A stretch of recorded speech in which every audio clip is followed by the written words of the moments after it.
Boa tarde, então meu nome é Jaqueline, sou R2 de Medicina de Emergência aqui da Escola Paulista e hoje eu vou falar sobre PAV. Mas é pavê ou pá? Brincadeirinha. O que é a PAV? Então, PAV é a pneumonia associada à ventilação, que vai se desenvolver no paciente que foi entubado por mais de 48 horas ou 48 horas após a intubação. Por que falar de PAV?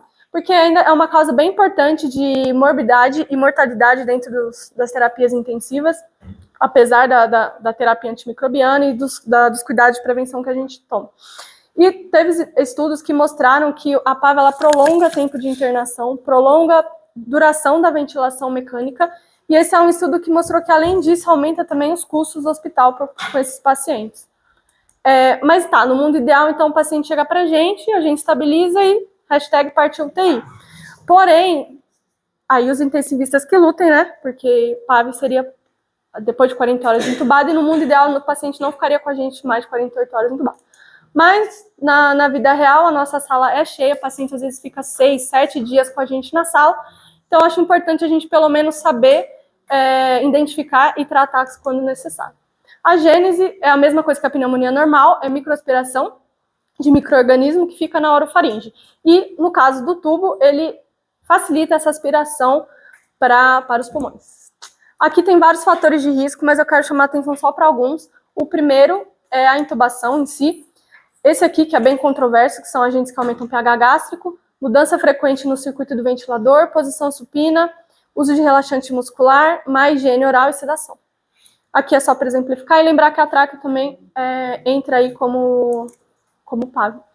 A clínica, o que é? O paciente então vai apresentar um início agudo ou súbito de dispneia, mas no caso do paciente entubado vai ter uma mecânica do ventilador alterada, então ele vai fazer um volume corrente reduzido, vai ter uma pressão inspiratória aumentada e apresentar alguns sinais e sintomas como febre, secreção aumentada ou purulenta, alteração do murmúrio vesicular, até broncoespasmo. E imagem mostrando que pode ter um infiltrado novo ou progressivo. E lembrar que a PAV também pode ser uma das causas de sepse do nosso paciente.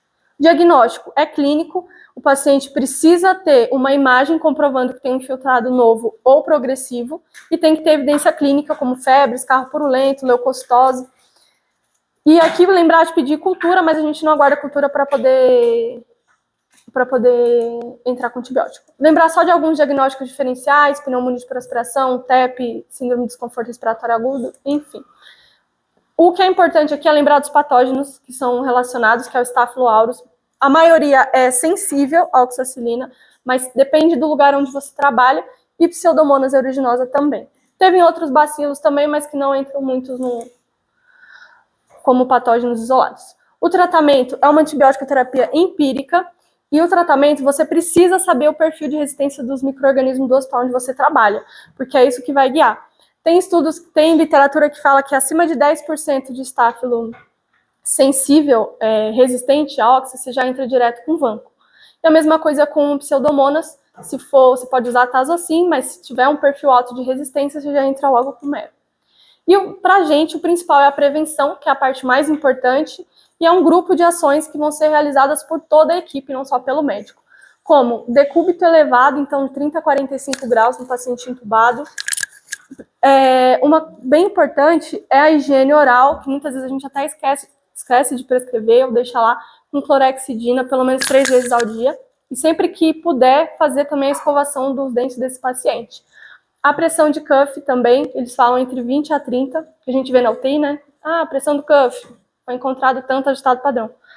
Enfim, só lembrar que não pode ficar menos do que o necessário, até porque isso facilita a passagem dos micro-organismos.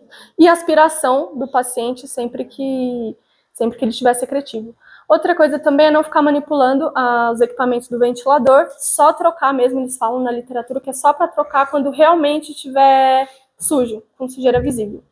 Assim, pra gente como emergencista, é claro que não é o que a gente vai acostumar a ver, mas como o paciente fica muito tempo com a gente na sala de emergência, a gente precisa saber e pelo menos tentar manter essas medidas para que o paciente não venha piorar. Então, esses são só os pontos importantes, lembrar das alterações clínicas, lembrar que o diagnóstico é clínico, mas precisa de um exame de imagem, lembrar dos fatores de risco para a gente poder atuar na prevenção, e a antibiótico terapia tem que cobrir pelo menos estáfilo e pseudomonas, e não precisa esperar resultado de cultura para iniciar.